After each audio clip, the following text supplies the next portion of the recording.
2025 жылғы 31 наурыздағы Қазақстан Республикасының оқу-ағарту министрінің нөмірі 57 және еңбек және халықты әлеуметтік қорғау министрінің нөмірі 96 бірлескен бұйрығымен бекітілген педагог бос немесе уақытша бос лауазымына өтілі бар кандидаттың нөмірі 12 қосымша нысан бағалау парағындағы жаңартылған негізгі көрсеткіштер.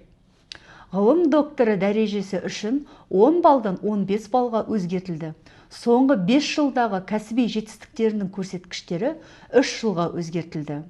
Сондай-ақ әкімшілік және әдістемелік қызметтегі жұмыс тәжірибесіне қатысты өзгерістер.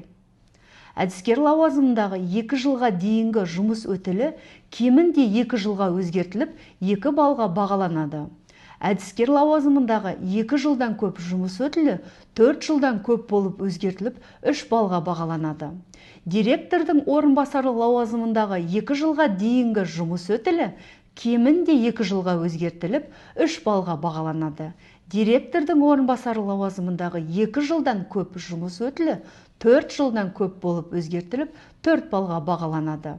Директор лауазымындағы 2 жылға дейінгі жұмыс өтілі кемінде 2 жылға өзгертіліп, 4 балға бағаланады. Директор лауазымындағы 2 жылдан көп жұмыс өтілі 4 жылдан көп болып өзгертіліп, 5 балға бағаланады.